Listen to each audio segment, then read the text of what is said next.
dito po sa aming opisina, halos araw-araw, marami pong pumupunta na gustong magparehistro. Hindi naman po kagaya ng dati, isa-isa lang po ang pumupunta. From January hanggang ngayon, mayroon po kaming 343 na nagpa-rehistro. Alam mo po natin na ang mga Pilipino ay may last 2 minutes na ugali. Kung kailan malapit ng magsara, ay doon po sila magpupuntahan. Pero sa bandang meron na pong sa bakasyon, tama-tama po sa mga estudyante, bakasyon sila, pwede na po silang magparehistro sa barangay satellite registration. Kasi po sa ngayon, ang mga estudyante kung pupunta sa mga high school, sa mga schools, abala po sila sa mga JS prom, sa mga contest, mga extracurricular activities, sports. Kaya hindi po ito napapanahon sa ngayon.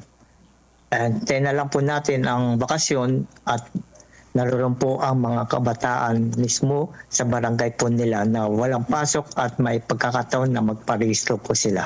Dati po nung August, registration, yung 10 days, marami na po kaming naparehistro nung 10 araw na yan. Bali, yung last day, inilipat namin ng first day, yung pinakamalaking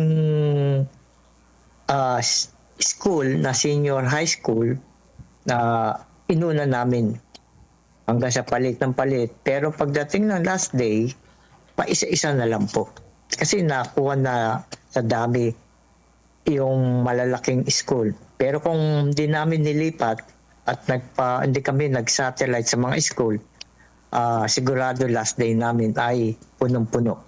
Pero ngayon, dito, ganun pa rin po ang programa ng Alcala, the same, na sa bakasyon ay mayroon po barangay satellite registration. Ang target niyan, mga 5%. Ang registration namin ngayon, 31,253. Nabawasan po kasi yan, tanggal po kami ng mga failure to vote. 2 beses na magkasunod na hindi nakaboto, may 1,400. Bumaba po siya from 32,000.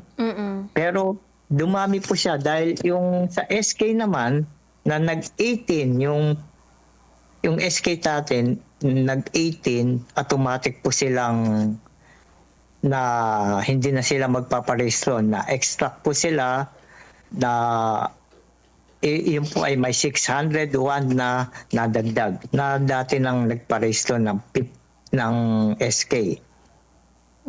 Yun po ang nakarami. Yung quantum geographic information system, yun po, preset mapping pa rin po. Kailang quantum, yun po pinapatupad sa lahat ng mga government agency. Yung gagawa po ng mapa, pero may mga data. Yung example ng mapa, sa Alcala may 16 polling place. Sa 16 voting center, mga may data pong mailalagay dyan. Ang registered voters, teachers, yung mga magsiserve, mailalagay po ang data dyan. From Excel, i-export doon po sa quantum. Makikita po doon sa pag nagbukas sila ng kanilang data, kung magkwa-quantum at binuksan yung sa Alcala, makikita po yung data na kung ilan ang registered voters per barangay, sino magsiserve. Makikita po doon kasi mismong data na pati yung project of precinct, pwede pong ilagay din po ang data dyan sa mapa. May 18 po, 2026 ang last day.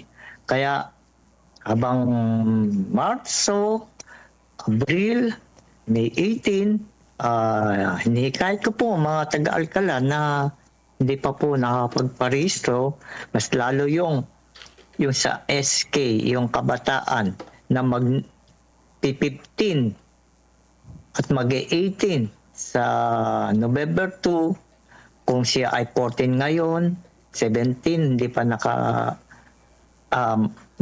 magpaparehistro, dapat sa November 2, yung mga 14 years old, pwede na po sila magparehistro bilang SK, Sangguniang Kabataan, Katipunan ng Kabataan na para makaboto sa SK elections.